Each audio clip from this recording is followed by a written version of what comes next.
Today's episode of The Watch is brought to you by Heineken. Heineken Original Lager is made with pure malt and their famous A yeast, which makes Heineken an all-season, all-the-time kind of beer. Oof.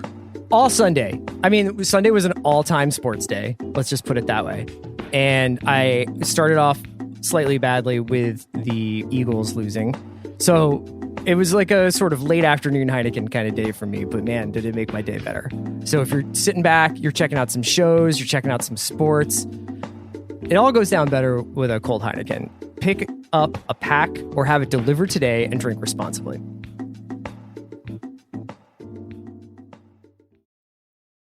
I need support staff to clear the room. Stand up and walk. Now. Hello and welcome to The Watch. My name is Chris Ryan. I am an editor from TheRinger.com, and joining me on the other line, this is the way, it's Andy Greenwald! We talking Mando? Oh, Mando! I see you were renewed for season 2, sir! COVID could not stop your production! I would say this wasn't even on our rundown, but as longtime listeners of The Big Picture know, we don't have a rundown. So Kaya and I were talking before you arrived. Guys, hello, happy Thursday. I'm getting a text message from my wife to stop shouting already. But she loves that show. Great. It's going great. Kaya and I were chatting before you got here about the Baby Yoda, heavy usage of Baby Yoda in the second season trailer for Mandalorian. We're also going to talk about the third day today. We're going to talk about We Are Who We Are today. And then the second half of the show, we have Chloë Sevigny joining us, which is just incredible shit for your boy. But let's talk about Mandalorian, because as we all know, Baby Yoda's not in the trailer for the first season. We had no idea. Big surprise, yeah. Big surprise. Big reveal in the floating bassinet. There he is. He's all over this second trailer. You know what I mean? Like, he's getting a lot of usage. So yeah, you're a guy, you have a team. Mm-hmm. You got a whole team of guys working for you. Mm-hmm. What do you think Baby Yoda's representation did to get him so much more face time in this trailer? What do you think those negotiations were like? Do you think Baby Yoda has it gone to his head? I appreciate these questions, so thank you. Let me just say that as someone who's worked in the CGI puppet industry for a long time, this is a big, big moment for all of us. You know, the old days of where's your ping pong suit, those are behind us now, yes. Collectively. Yes. Thanks to our Lord and Savior, Andy Serkis, we are now where we always expected to be. We have a seat at the table. I don't think this was a complicated negotiation, and here's why. I think that the people responsible for The Mandalorian have proven themselves to be nimble, modern thinkers who are uniquely acclimated to the way the game is played today. And I think all that Baby Yoda's reps had to do was just show them the plus minus. Mm-hmm. You know what I mean? Like, yeah. I hate to be that. You know, I'm naturally the stats guy, and I hate to fall into that role on this podcast, but I'll do it. And it's LeBron off the floor. You know what I mean? Just, you want Contavious Caldwell-Pope out there? Outside of this podcast, what is the percentage of the Mandalorian season 1 conversation that was driven by Carl Weathers? You know what I mean? Like, they not know. Much. Yeah, they know. And if I could pivot this, because I'm running low on this bit. If I could pivot, I'll say that all of the chatter around season 2, of which of course there was a lot, season 2 is a big hit, suggests that they have left a lot off of the table in this trailer. They have gone all in on the things that people loved and responded to in the first season. Mm-hmm. And there are a lot of actors, some of whom who may have been on the show I made, and other characters who are rumored to be part of the second season. Are you saying Daniel Day-Lewis is in The Mandalorian season 2? But the thing is, they haven't noticed him in Briar Patch yet. That's what blows my mind. I outsmarted everyone to a degree that I did not expect. And in retrospect, maybe we overpaid for the Ed Asner He was actually suit. the drone pilot in Briar Patch. We just didn't, nobody saw him. He was wearing a full Ed Asner skin suit, which was more expensive than you'd think. So I just think I was very impressed with this trailer. And I think partly because of the fact that they clearly know that they have more stuff to watch, or else they wouldn't have done exactly what you said. They would have saved him for the crescendo of the piece. I don't want to be hyperbolic. I do want to be completely incapacitated, put into a hospital bed, have the show shot into my veins with a plunger and then have a steady drip of, a slightly in concentrate version of this show dripped out spread out over the next 2 months. I'm ready. I feel like that's where my body is heading. I'm trying to figure out the timing because it's the 30th, right? So there will be like a Mandalorian 2 days after the election. Oh, I see. Right. Yeah, that'll be a nice come down. Did you see my favorite thing on the internet or glow up this year yeah. was Ben Mathis Lilly and Slate, who wrote a piece called I basically was like, I don't feel crazy for saying this, and I know I'm not alone, but I would like someone to hit me on the back of the head with a shovel like a cartoon character, and when I wake up in 6 weeks. And I was like, that's exactly how I feel. I remember when I think like right after Trump got elected, that's when it was like the spring after his, his inauguration. And then there was like that next spring, I think, was Dunkirk. Yeah. And I was like, I would be fine if Dunkirk was 4 years long. And they just had to like bring me food in Dunkirk. That would be great. It would be weird if you were still in that movie theater this summer. Yes. You know what I mean? Like they probably would have had to end your Dunkirk immersive experience at some point during the pandemic. That's true. If only, actually, the only way you would have known is that at a certain point, reel 3 of Dunkirk would have been replaced with Tenet. And you would have been like, oh. That would have been so convenient for Nolan. Great. Did you watch the Mando trailer at all looking for like Easter eggs or Star Wars clues? Like there's some Boba stuff floating around out there. Yeah. No. I want to be straight, again, stats guy, straight shooter. I'm just ticking off all my boxes today. Couldn't care less. Don't even remember. I had to Google what time period the show is set in. Because they're like, there's a race of magic warriors. And I was like, cool. Is this before Star Wars? Is this mid Star Wars? Where are we vis-a-vis Cassian Andor's, suicide run? Does this take place in a world where the Jub Jub song has not been removed from Return of the Jedi? Justice for the goddamn Ewoks. I don't understand why you think you're making it better when you take away a merry anthem from a race of teddy bears. Like that doesn't make them cooler. You got to own it. Yeah. Anyway, I don't care about any of that stuff. And I don't think it's that controversial to say. What I really, really loved was the way the show carries itself, honestly. Like it has from jump carried itself with the swagger of something that is a worthy inheritor of something that has meant a lot to a lot of people for a long time and knows what it is. It knows its lane. It knows the type of show it wants to be, which is something we talked about a lot when we did the first season. And on top of everything else, this is the first thing I texted you when I saw it. It looks like $100 million. I mean, this technology that they've invented to do the show in, and I think that Marvel has recently picked it up to use on some of their shows. The slush fund that Chapek must be like being like, hey Bob, it's Bob.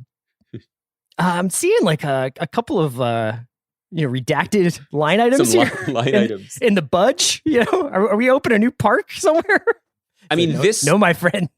This looks, and I don't think it's just that we've become kind of inured to the CGI glowy flatness of all movies, but it just looks like what the movies look like. When they jump the bike speeders and they like the drop that they do, I was like, I feel like a kid again. And it's also just like it was a very smart trailer in that it immediately was like, oh, we're going to some ice. We're going on the boat. We're like mixing it up. We're going to some different spots. Like I was very hyped. I don't know if we talked about this because we were too busy ripping it to shreds like fresh boba meat in the pit of Sarlacc. But one of the things that did impress me about Rise of Skywalker was, and maybe this is because this is I don't mean this is a humble brag, but we talked about it. We went to the premiere of that movie and they invited all the people up on stage who worked on it. And this guy, Ben Burt, who was the sound designer, has worked on all the movies over 40 years. Right. And it's I don't know if it's underappreciated. People who really pay attention know, but the fraternity of Star Wars, like tradesmen. Yeah. But that deep, like satisfying analog, like chunk of a speeder, there's something that grounds you that you're in this world where stuff sounds like stuff. And they've carried that over even into this, post CGI world. That was all over this trailer in a really satisfying way. Can't wait. You're talking about the confidence with which, the swagger with which that trailer kind of presented itself. And I think that's been a theme of a lot of the shows that we've heaped praise on this year. Mm-hmm. When we feel like, I mean, this isn't some sort of new critical theory, but it's like when we feel like we're in not necessarily a safe pair of hands, but like a pair of hands that know where they're going and that know what they're doing and know the story they want to tell and how they want to tell it. We're going to talk about 2 shows. I want to spend some time talking about Third Day because I feel like it's kind of flown under the radar. I saw some reviews that were kind of tepid. We're just like, oh, like I think part of it is probably watching way ahead, or I don't know, just it wasn't certain critics' bag. It's my bag. It is very much my bag. So let's talk a little bit about what this is, because I think actually a little bit of background could help. This is a show that's a co-pro between HBO and Sky Atlantic. It stars Jude Law, Catherine Waterston, and at least in the episode that we've seen, Patty Considine and Emily Watson. It is the work of two creators, Dennis Kelly, who's sort of a veteran UK TV auteur, who's most notably did a season of MI5, also known as Spooks. He did Pulling with Sharon Horgan, and he did Utopia, which is being remade or adapted as an American show for Amazon. And then there's this guy named, I believe, Felix Barrett, mm-hmm. who is runs an immersive theater company in England called Punch Drunk. And it's this combination of disciplines, I think, theater, TV, and Mark Munden, who directed the first few episodes, is a badass filmmaker who started out with like Mike Leigh and Derek Jarman and is obviously just no one to fuck with behind a camera. And it is being told basically in this very elliptical way. The first few episodes are called Summer. Then there is going to be a live streamed play called Autumn.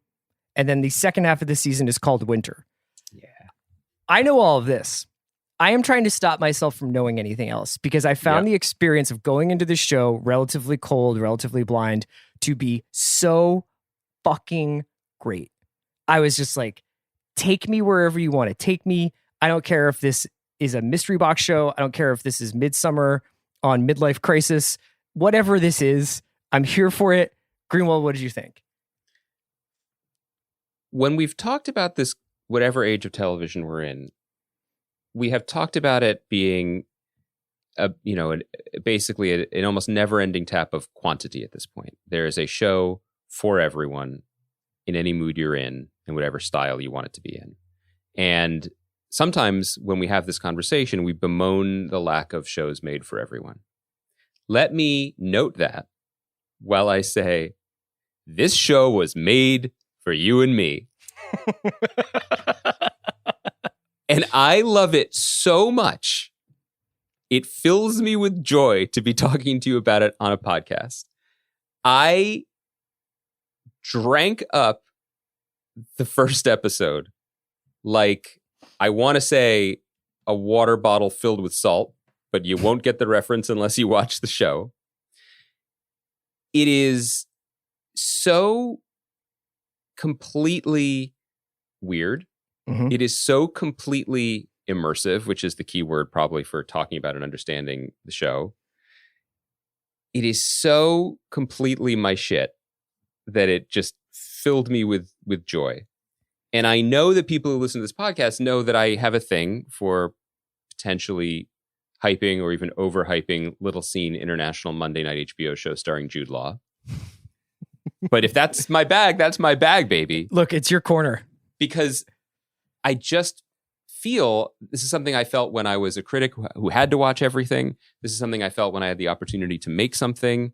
And it's just something it's just baked in now. If you have the chance and you're making something in this moment, you know what I mean? Like what does Ferris Bueller say when he gets to drive Cameron's car? Like, it's so choice. Oh, yeah. You know what I mean? Yeah. If you have the budget and the attention, fucking go for it. You know what I mean? And this show is the weirdo, mystery, surreal, emotional version of when the dudes in Ferris Bueller steal Cameron's dad's car and joyride over the streets of Chicago with a Superman theme playing. Is anybody living better than Jude Law right now? I mean, it must be so great to be an actor who got so much attention because of your devastatingly beautiful good looks, and then to age into a dude who can just do stuff. I also feel like Jude Law's good looks are like I don't know. He's like, his good looks were slipping, and then it was like Indiana Jones rescued them from falling into the pit of snakes, and he's like turned the corner to where he is just like a devastatingly beautiful middle-aged man now. I think there's a really important thing about this show. We're talking around it. I want to get into like the actual themes, but this is crucially for something that's so psychedelic, something that feels so dreamlike, something that has no map yet. I don't know where we're going. I think you can feel like, oh, it feels like Wicker Man, or it feels like Midsummer. It feels like this. I don't know. It is propulsive. Like, these scenes don't linger. They don't stay longer. They're not the party guest who won't leave. The scenes feel like they have a point for existing. They feel tight. And I think that's something that a lot of mystery box shows, but also shows that are about like, you know, an exploration into the mind or something, or a psychological exploration, kind of lose, because they're just like, well, there's no logic to how this is working out. It's really amazing that this show is the product of 3 or actually 4, because there's a second director who works in the back half of the season, so we haven't seen her work yet. Yeah, Philippa Lothrop. Yeah.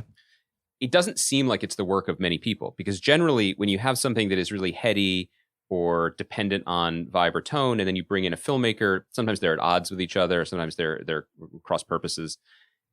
The direction, this is probably, and I say this knowing what an incredible year for TV has been. I'm not sure if I have seen a better directed episode of TV than the first episode of this show, directed by Mark Munden. It is absolutely hypnotic. I have, and it's the second episode. Visceral. Okay, so here we go. Yeah. So this is one of those things that it's not going to be for everyone, but basically to give people a little bit of a taste of it. Jude Law is on the phone in England. Something has gone on back at home, but he has to finish an errand before he gets back there, something that is stressing him out quite a bit. He has an emotional experience in the woods, and he sees someone hanging themselves, and he rescues her. And she says, "I'm from around here." And she gets into his dinky Subaru, which, again, I love Subarus. They're the perfect car for this type of show. There's something about that detail that just sticks with me. And she's like, "Take me to the island." And he drives to the coast, and she says, "The causeway will open soon." And there's this beautiful shot where underneath the waves, there is a winding road, and the waves recede. He drives on this windy road, and all of a sudden he's in this other place, this island that feels a little culty. Yeah, called OC. And maybe all the people are secretly fish. I don't know. But Paddy Considine is there as a pub owner and he is on one. He is reminding us that there are many El Cucos in the universe, for those of us who last saw him on The Outsider. This is the type of show that, look, I get it. Your mileage may vary, right? Like, there's a fork in the road or a winding road under a causeway or whatever, where as soon as the girl is like, "Take me to the island," you're like, okay, all right, I don't get it. Or you could begin to cackle with childlike glee, as I did. And if you have any of that in you, you will want to go along. I don't feel manipulated. I feel immersed. And so I think that's the kind of thing to dwell on here. This is, as soon as I watched the show, I had to text my friend and colleague Eva Anderson, because not only is Utopia, which I have not seen because it's not available officially here, probably to do with the fact that they want the American version to be the version, but like, she carries like a burned copy of that show with her wherever she goes. It's her favorite show of the last however many years.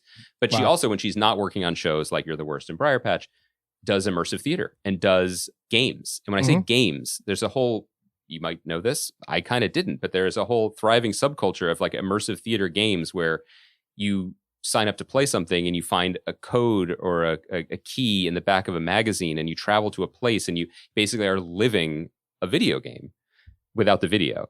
Yeah. And her commitment to this is incredible, and it's super cool. And if this is appealing to people, check out her and her work and all the other things that she's been supporting. But I am a lazy person who also has children, and I am in awe of this, but I also can't do it. I can watch the show, and I don't think it's too much of a leap to say that there is something, its project is slightly different than other television shows because of its desire to draw us in to this cross-media, cross-genre headfuck. Yeah. And it's really cool to experience. The game thing is really interesting because I think especially in blockbusters, we've seen the emergence of video game logic kind of infiltrate narratives of film, of visual storytelling, where especially in action films or in superhero films, it's just, boss level, big boss, and it feels like everything is like these mini quests that you have to bring back these totems from whatever your adventure is to eventually unlock the final question of this story. This is that in a different way. I feel like the prompts make me think of like games that people used to play in like the 80s of like, you are walking in the woods, this happens, you must choose to go left or right. You know what I mean? Like that kind of like very elemental primal decision making. Yeah, I mean, I was going to think, I think that at some point in the 8.5 years we've been doing the show, I've talked about this before, so super fans let me know. But in many ways, the most influential game of my life was this game called Zork. That was a text-only computer game.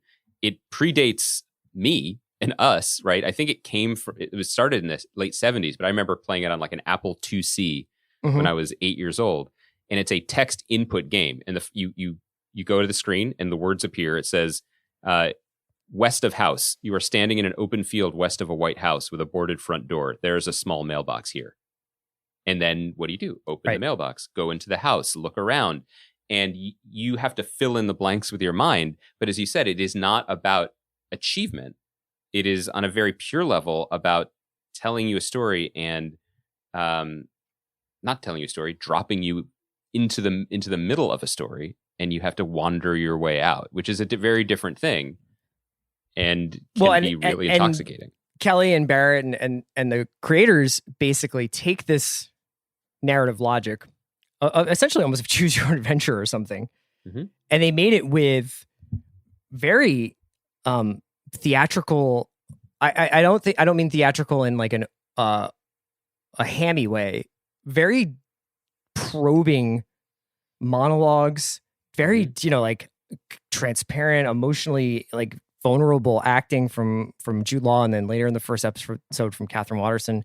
Very creepy performances from Emily Watson and Patty Considine, and they are also very, very the cinematic thing that I keep thinking about when I was rewatching one, and I watched a little bit of two, but I'm not going to speak about it. It's just how specific they are with POV. They just like everything that you are kind of taking in as a viewer is what the Jude Law character is taking in on the show. And you really aren't getting much more than that. And so much of it is creeping around or looking and seeing across the street that something weird is happening. So I don't know. I love this show. I can't, I think the performances are dynamite. I also wanted to talk to you a little bit. You mentioned the Subaru. The anxieties that this show is sort of preying on. Yes, that's where I wanted to go to. Are, and forgive me and Andy for doing this, but they are very specifically targeted, I think, at middle-aged men, should I say? So far, through episode one. Financial concerns, family concerns, shit about like, I need to be at a certain place at a certain time. And if I don't, like, not an atomic bomb's going to go off, like it's Armageddon, but I'm going to get in trouble for not participating in this sort of preordained schedule of my life. And it never is explicitly about that. It never says that this is about a guy who needs to break free from the sort of, his midlife shackles or anything, but it suggests it in a way that I definitely was like, oh man, this is a guy who the walls are really closing in on him. And then all of a sudden he finds himself in a place where there are no walls. Oh, that's the most disturbing part of it, without question. I mean, there is something that many people tend to do as they get older, and either you are nodding your head as we say this, or we are, let us be your Sherpas down the downward slope of human life. But there is an natural human attempt to solidify something in a home. And I mean that, figuratively, but it could be a house or your apartment. It could be a marriage or a family, but there are certain things that have to be kind of bedrock for you to wander out into the cross currents that exist in the world, knowing that there's something pinning you down to the ground. And if those things at home are imperiled while you're out, or if the kite string that connects you to them is somehow severed, it is, it's devastating and psychologically devastating in a way that maybe it doesn't seem from the outside equal to the actual events. In theory, who wouldn't want to spend a night in a merry, nautically themed pub on a British island? Getting pissed, where the drinks are free. Yeah. So it taps, it doesn't just tap, it stabs right into that very sensitive point. And Jude Law is one of a handful of actors who we can tolerate being that close to, and that, vibrating on the same frequency as he experiences those things, which are almost entirely internal. Yeah. You want to talk a little bit about We Are Who We Are before we get to my interview with Chloë Sevigny? So speaking of old people, this show might not be for us, because this is about the opposite. Yeah. This is, it makes a really interesting double feature. And these are both airing on Monday. On HBO. Both are international co-pros. Yeah. This is, and I almost have to hit the reset button in my brain to talk about this show, because they couldn't be more different. Not just because We Are Who We Are is essentially about the emotional travails of young people, but what I was saying before about, multiple people contributing to this razor sharp, immersive, theatrical experience. We Are Who We Are falls very firmly into another camp of a genre of show that it could only exist within the last decade, which is, hey, you're incredibly talented. Let's vibe with you for a while. Yeah. It's unfair to put them back to back on the same night. It's almost unfair to talk about them, because Luca Guadagnino is a masterful filmmaker. This is a beautiful show to look at, just like Call Me By Your Name is beautiful. I want to know who at HBO, is got the My Beautiful Friend account and is like, you know what? I got to spend some more time in Italy. Yeah. Wouldn't you? Yeah. Want to? Yeah. So this is a show about a young kid, 14-year-old kid, who travels from New York. Well, we don't see him travel. He arrives in a coastal part of Italy with his... outside of Venice, yeah. With his moms, both of whom are in the military. His mother, Chloë Sevigny, is taking command of this military base. His other mom, or I guess he just calls her by her name, Maggie, is a medic in the military as well. Played by Alice Braga, yeah. And the first episode just kind of follows him and his iPod as he wanders through this new reality and experiences things and drinks a lot and runs into some local kids. And there's a lot of sort of, gauzy interiority and burgeoning sexuality. And every frame of the show is really beautiful. Mm-hmm. It's not my favorite hang, at least not yet. But I think it's a very beautiful thing, and I just was, my main thing when I was watching it was, what a world where if you like a filmmaker, a major corporation now, like the De Medicis, are just going to be like, okay, right, go bring us back something. Go to the take this rowboat to the corners of your mind and bring us back what you catch. In the same way we were talking about how Third Day feels like this hybrid of TV and cinema and theater. I think that We Are Who We Are feels explicitly cinematic to me, at least so far. The way in which it is, and a very languid film for that matter, but I feel like the storytelling feels more like a European film than it does like any kind of television that we usually watch. I think I had a little bit more time for it. I would recommend people check out the second episode, which trods over much of the same ground as the first episode, but from different perspectives. And I'm just too curious to find out what's going on with Jack Dylan Grazer's kid and his mom, Chloë Sevigny, who have one of the all-time mom-son kitchen scenes that I've ever seen. Yeah, that was a lot. That scene happens after she cuts herself and he immediately begins sucking the blood from her finger. That's right. That is only the second weirdest thing that happens. As one does. One thing that I wanted, we've had a bunch of actors on the show recently, and hopefully we'll have more again. But the other thing that this double feature made me think of was the decision making that a lot of actors make in their careers and which way they lean. Because basically you could look at The Third Day, and I'm sure that Mark Munden, has a great reputation as he deserves. But I also get the feeling that after the success of Utopia, Dennis Kelly's new project probably was part of the allure for the actors that have signed up for it. Watching We Are Who We Are and Chloë Sevigny, Alice Braga, who has a day job leading a television show, Queen of the South, Kid Cudi's on the show. Like, there are other actors who are like, if this director calls, I will go and do anything, because that work is going to be masterful and singular and beautiful. And this argument, it's not even an argument, but this theory doesn't really work because The Third Day is so well directed. But I'm curious about actors who choose script first always, or choose director first always, and then sometimes you hit on both. You know what I mean? Yeah. You can't go wrong if you just make your career. And we were talking about this the other week about Oscar Isaac, or about what Adam Driver's doing. If you're just like, there are 20 directors on this list, and if they ever call, I'm going to say yes. The shows are equally dreamy. I mean, not equally, but they're both, I think, have a dreamlike quality in certain places. I think We Are Who We Are replicates the experience probably of what it's like to be around the characters that they're concentrating on. So I found that the first episode obviously had a real like nervous energy when it was following Jack Dylan Grazer's character around. And Frasier, his character is not named Frasier Grazer though. No, right. It's not.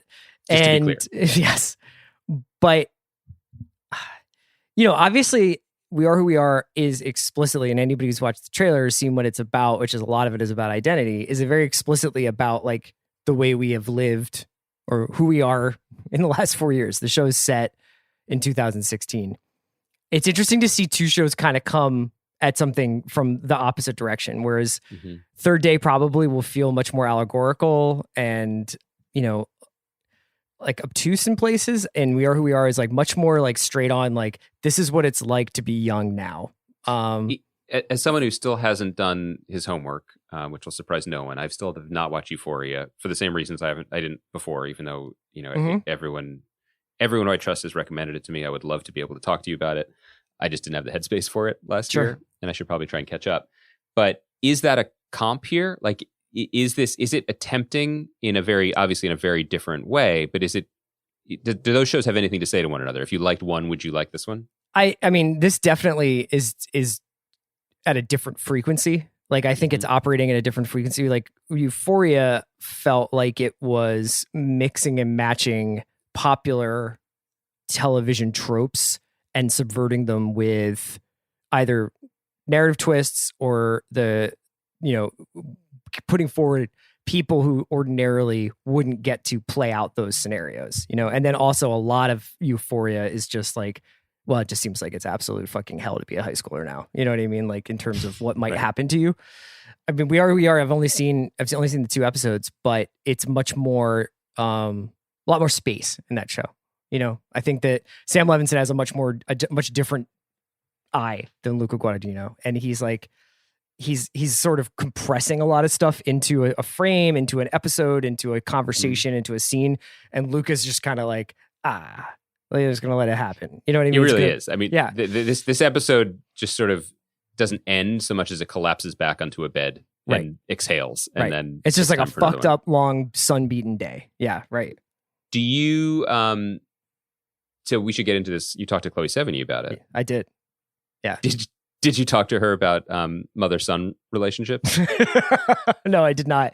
She's a new mom, but we just chatted she was in New York, and we chatted about what it was like she was pregnant when she shot the show, and she was like, talked about like the sort of loneliness that sometimes comes along. She talked a little bit about, like, she's worked on some sets where there's a little bit more of a community, but that in this particular one, she said she was something like 45 minutes from her closest coworker when it came to, where she was living. And so that it kind of contributed to the feeling of displacement of the show, which you can kind of see so far with her character. And I think we'll probably see further into the season. So we can just jump to that. What is your top, what is Apex Mountain for Chloë Sevigny in your view? Personally? Yeah. Well, very big fan of her performance in Russian Doll, albeit briefly. As like a icon as like that's Chloë Sevigny. Really into her in Zodiac. Oh, that's a good one. She's been in so much stuff. I think Big Love and Kids are obviously the ones I think she's most known for. But my personal favorites are like the ones where she like turns up as like in Bloodline. You know what I mean? I'm torn between Last Days of Disco. Oh, she's incredible in that. Is streaming on Peacock. Yeah. Sean Fennessy, if you're listening, let us do a Whit Stillman episode of Big Picture. I'll even do a rundown. So I'm torn between her performance in Last Days of Disco and the time I went to Del Posto in Manhattan for my birthday, and she was having just a spectacular long lunch with what appeared to be a very extended family. And I'll just say this, they were doing a fancy restaurant lunch the way you're supposed to. A way I never have. But like where there Which is like the entire table is covered in plates and like it's just going on for hours. Well, it wasn't like Carrabba's Macaroni Grill. I mean, it was like they bust the tables. You know what I mean? Like it's like a 4-star restaurant. But I'm saying like there were multiple shots at Carrabba's, man. I'm a friend of the family. Not support restaurants. But I'm just saying like there were multiple bottles of like sparkling wines and waters being like, it just was a very classy.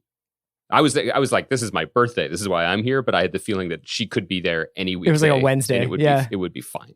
I mean, she's a New York legend. Like when you would see her in New York, I remember when I used to work at Kim's, the record store on St. Mark's, and she would come in. I would just be like, I'm in New York City. This is really happening. Let's get into my interview with Chloë Sevigny. On Monday, Andy and I will be back. We have a guest on Monday. We'll have a guest on Thursday as well. And we'll probably doing some Emmys recap. Recap and the boys. So exciting stuff and great to see you, man.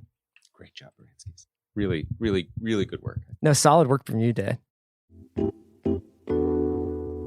Today's episode of The Watch is brought to you by Ben & Jerry's. Ben & Jerry's and Netflix have churned up something extra special. When you pop open a pint of Netflix and chilled ice cream, you can experience the magic of things that go perfectly together. And just like your Netflix watch list, there's something in a pint of Netflix and chilled ice cream for everyone. Follow the sweet and salty pretzel swirls like you follow the plot twists of your favorite drama. Or dig out a fudge brownie every time you laugh out loud at your new comedy special. With the perfect mix of peanut butter intrigue, pretzel drama, and fudge brownie belly laughs, Netflix and chilled pairs well with any of your Netflix originals.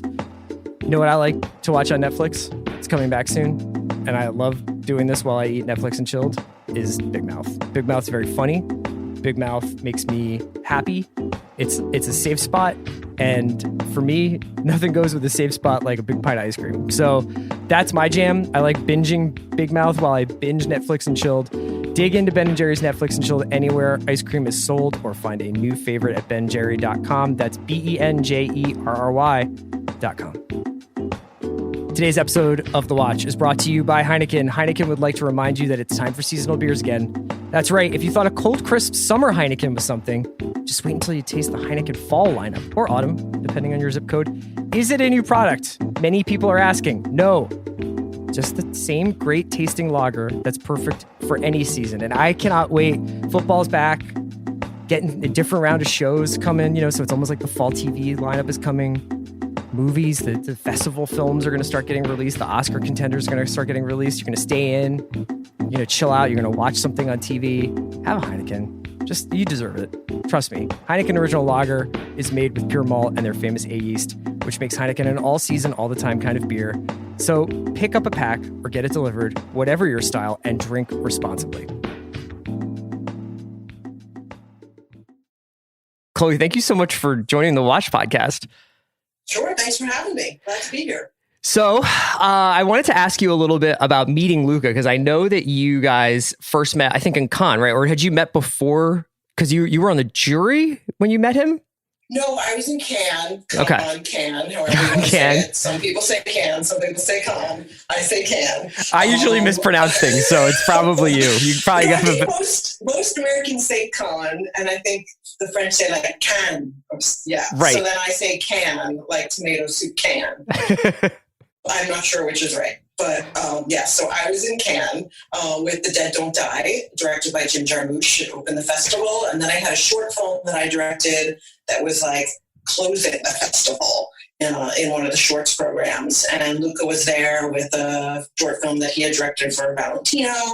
And yeah, we had a sit down. We sat down and had some chicken tenders and talked about highbrow movies and ate, fried food. How are chicken tenders in Cannes? They're really delicious, especially when you've overindulged in the rosé the night before. They hit the spot. Chicken tenders will do that. Whether they're in the French Riviera or in Brooklyn, I hear they do the same thing. So when you met, was it kind of a kindred spirits thing? Like, did you immediately sort of recognize this as a person you'd like to work with?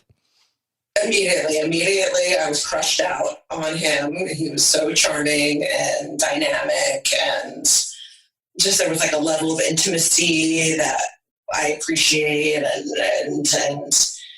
like there's a romanticism to him, yet his humor is really biting. That whole dichotomy was like I fell for him, hook, line, sinker.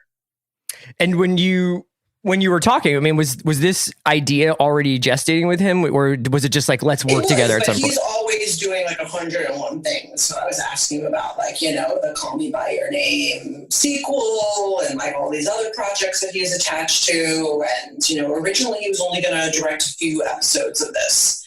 Okay. And then I think another project that he was working on fell apart. So he decided to direct the whole thing, and luckily for all of us, because it's so great to be able to work with someone so extensively on so many hours worth of television, and that is like a new trend in TV with one director. And I don't know if I've really experienced that. I mostly had in my TV experience, you've had a rotating director, so to really sink into it and really be with someone, really with the character and developing the character with someone over so many episodes was just it was so fulfilling. So I want to ask you about this character because she's so fascinating. So Sarah is a woman taking command of an American military base in Italy. Mm-hmm. I was curious about what's on the page versus what you're bringing to it, how collaborative it was sort of coming up with this character with Luca and the writers, and sort of what you brought to it that maybe if you just any other actress or any other performer taking a look at it wouldn't have seen it. Oh Lord, I'm not going to sound like a total narcissist. No, because the thing is I was wondering is the sort of when you sort of are introduced in the episode 1, and we're going to probably air this one after the first episode, so people have gotten a chance to see it. But like your vibe before you change into your military uniform, I was like, oh well, really only one person in the world would wear the combat boots and the jeans like that and enter a room like that. So I was just wondering how much of this is your sort of like your crafting of Sarah. I think, we're kind of on the same page as far as inspiration for her and her look. I came in with some references, and Luca and his costume designer had similar ones. So I think we just kind of thought of her as like this, privileged girl that joins the military to impress her father and perhaps has a political career in mind. So that's kind of a common trajectory. And, maybe she was a bit alternative or into something different as a youth. She didn't follow the regular, preppy kind of trajectory. And so we both kind of thought of her as the same. So we were on the same page. So I'm not really answering your question. But did you did you craft a lot of backstory for Sarah? Because you mentioned that alternative, maybe this is a person. I'm still and I met with some women who served in the military. So I'm still perplexed. Especially under our current administration, just why she would want to, Yeah. So when we had a military advisor, and for me, that was always the biggest, what makes one want to, what is the calling? What is one searching for? What are they hoping for? And of course there's, 101 answers. And I tried to incorporate a lot of them into her backstory, Well, I would imagine for someone who works at because you're pretty prolific. I mean, when you go back through your filmography and all the stuff you've done on TV, you work at a pretty steady clip. But I would imagine it's you have a very regimented life when you're on set and when you're doing a role, and then when you're off, it's probably that regimented sort of nature changes a lot. I was curious whether you identified with the idea of like repetition and like rituals and stuff within the military. And if there's any, and like I grew up in a very conservative family, and tradition was very important, and like, you know, and the repetition of like, you know, of what my parents provided me with, even with like, you know, the cards from my family member every birthday, every Christmas, and like having that kind of safety net that can provide one, I think has really helped me in my life and in my career be more creative and take more chances, because I felt such a sense of security as to where I came from. And I think a lot of people are searching for that and want to uphold that. And that's like why a lot of people join the military, is because of the tradition and how unchanged it is. I was reading an interview you did back when you were doing press for like Lean on Pete, which is a movie I really love. It's just such a good one. And I love Andrew Hay. He's such a great filmmaker. He's amazing. Yeah. And you were talking about, because I think you shot that in Oregon, right? Mm-hmm. Right. And I think you were talking in this interview a little bit about, like, you know, this is a little bit tough, because you're saying like when you're shooting Bloodline, it's okay. It's on the East, you know, the same time zone as the East Coast, and you can kind of do that, but that you're a little bit more selective when it comes to like choosing to like carve out a huge chunk of your life and go somewhere pretty far away to go work on a whether it's a show or a film. But this obviously going to Italy and going through what was a momentous like life change, or the beginning of one for you. Were you apprehensive at all about like making this big move to do a show like this? I think because it was a limited series, I wasn't as much so. Like if I had to sign on for 6 seasons in Italy, I'm not sure that I would have done it. So far. But I mean, I just wanted to work with Luca and with, you know, be back at HBO again. And I think, you know, everything they put out is so great. And it's just, it seemed to really fit in with my career and the kind of work that I want to put out there. And I think it was touching on so many subjects that, you know, are prevalent in the dialogue today in society, and things we need to address and talk about, and even more, you know, and see more stories about, you know, kids questioning their sexuality or their gender, and, you know, gay women in the military. And, you know, there's so many things that this show provided. I think that I just could not do it. But now that I have a child, I think, yes, right. Moving forward, I think that is a big challenge for actors. You know, there's so much inconsistency in your work often. Then when something comes along like this, like you for me, I had to take a job, you know, and I want to take this job, but now I don't know what my next job is or where my next paycheck will come from. So that's that's, you know, kind of a wild ride for an actor, that inconsistency. So then when you're on set, you love that. Then like, this is your mark, you hit it there. And like the kind of, you know, the way a set is run. And then that is so like comforting to be back in that cradle, the cradle of the 80s. Just feel like, this is the time we are expecting you. This is the time that you can leave. Yeah.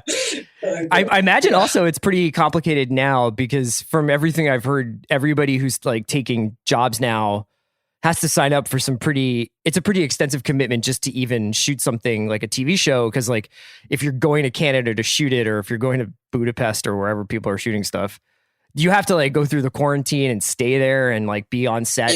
Yeah. There's so no like leaving on the weekend anymore. I guess that's the big thing.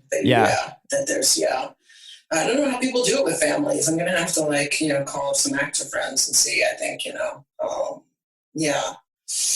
And then, you know, there's all those addictions, and all those actors with all those addictions you never trust. Are they really going to quarantine? Yeah, right. Or just like people who just aren't taking it seriously. You see that everywhere else, where you're just like, oh man, like, so you're just in this bar with this other person. Yeah. I was reading an interview with Luca about the show, and he was talking about that. He sort of was, I think the show really reflects this when you watch a few episodes, the sort of a feeling of displacement that comes with being, I suppose, a stranger in a strange land, but also like wanting to belong, which obviously the military provides people. It's curious for you, you know, whether shooting in another country like this, and where'd you actually shoot the show? We were in northern Italy, in like Chioggia, which they call like Little Venice, and outside Vicenza. And I was staying in Padua. Like we were in like a whole region, and the cast and crew was very spread out. Like I was staying 45 minutes away from where Luca was staying. Oh, wow. So was there not like a lot of hanging out going on? Sadly, no, there wasn't a lot. And then we were also shooting 60 weeks. So there wasn't a lot of downtime. Wow. So it must have kind of almost added to the loneliness of the role then, or the loneliness of the experience, right? It was one of the more lonely experiences I've had, especially the town that I was staying in, Padua. There was not a lot of tourism, so there was not a lot of people speaking English, and that can be very isolating. Like no menus in English. Usually in like a major European city, you can get a translation. So that it got a little, and I was pregnant, so I was hormonal and feeling even more lonely, and yeah, it was pretty isolating, I have to say. Well, I can't complain. You're allowed to complain. Am I really as an actor? Are you allowed to? I think you're allowed to say. I think you privileged asshole. Being lonely is not a privilege. Like you're allowed to be like it kind of sucked. I was wondering about. But I'm lonely on almost every set. I feel like I Are you really? Very low. I find so much like comfort and strength in my friendships and my relationship and my relationship with my family. That it's I have to get lonely. Do you find it easy? Like, are you a quick friend? Like when you're on set with people, like, do you make friendships very easily, or is it sort of more difficult? Usually there's like one or two people that I'll really click with. Yeah. Like the woman that played my wife, Elisa Braga, and we really clicked, but she was staying an hour from me. So man, we hung out a few times off set, but it just wasn't conducive to that, and I didn't have a car and there's not really like transportation out there. It just wasn't easy. Sounds a lot like Los Angeles. Like in LA. Now there's Ubers in LA. Remember, it was only like the cab drivers and were always assholes and were always cheating you. When I first moved out here, that was the biggest adjustment. Ubering makes LA a lot easier. Yeah. That's true. I can't wait to get an Uber again back out here. I was curious about working with Jack a little bit because the scene in the kitchen in the first episode with the two of you with the roast is definitely like super. Yeah, the slap. It's really cool because usually you have to wait for a moment like that in a story because that reveals something about it. But it's sort of inverted where this very like provocative moment between a mother and son happens, and you're left to wonder what it is about their relationship that opens up, that kind of, I guess, intimacy, but also just he obviously feels like he can do that and get away with it.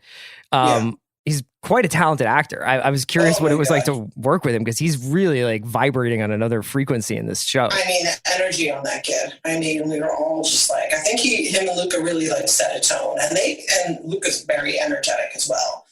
And the level of professionalism that he brought, I think, also helped elevate everyone because we had so many like first timers working on set, and just that he was so professional and so enthusiastic that everybody just kind of fed off of that.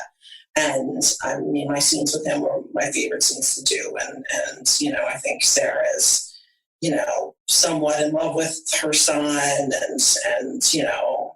having to be the disciplinarian and also, feeling guilty for taking him away from where he wants to be and focusing on her own job. I think there's, she can't help but spoil him, which is something I've been thinking about a lot. Like, how does one not spoil a child if one can provide certain things, Right. Yeah. It's like she's in this military background. It's very disciplinarian. And like the kid, obviously, I think in the beginning of the series, at least what I've seen, doesn't have a ton of discipline. And she almost kind of like, she kind of facilitates that a little bit in the beginning, and she allows him to drink. She allows him to kind of wear what he wants to wear. It's such a fascinating relationship. It is. I still haven't really made sense of it. Yeah. Well, it must have been really interesting to play that role. I think for a variety of reasons. One is I think it's impossible to ignore. You got your start with kids, and now you are in a piece that is, I don't know, dealing with somewhat of the same themes about like growing up and the hard lessons that come with it. And now, but you're this parental figure. You're this adult figure in a coming of age story. And I know you love coming of age stories, but do you ever have to like pinch yourself and be like, oh, I can't believe I'm the suit here. You know what I mean? I'm like the square parent. I more pinch myself like, wow, I can't believe I'm still acting, that I still have like maintained a career and I'm still in something that's, hopefully relevant and, game changing in a way. And I'm still getting to work with, provocateurs, which is what's always interested me.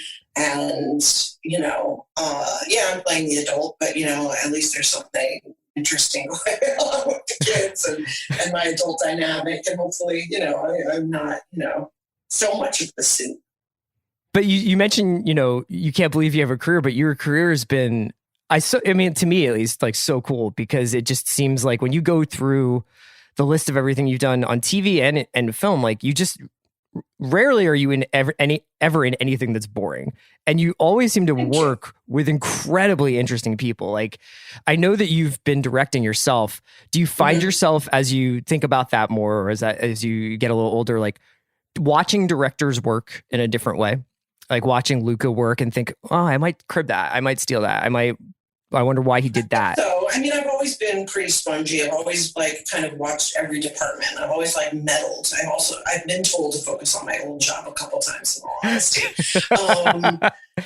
So I was kind of like a control freak a little bit. Yeah. A bit of a meddler, a bit of a sponge. So I feel like I've watched every director from the get go, from Harmony through, Herzog and Fincher and things that I want to do and things that I don't want to do, or ways that I would want to be treated or not treated, Yeah. And try and implement that when I'm directing, even seeing the way directors interact with different crew members and, all of that. It's been a real education. Well, I won't take up any more of your time. I really appreciate you calling it. It's been a treat. Thank you. Thank you. So take care. Thank you for all your kind words. Take care. Okay, you too.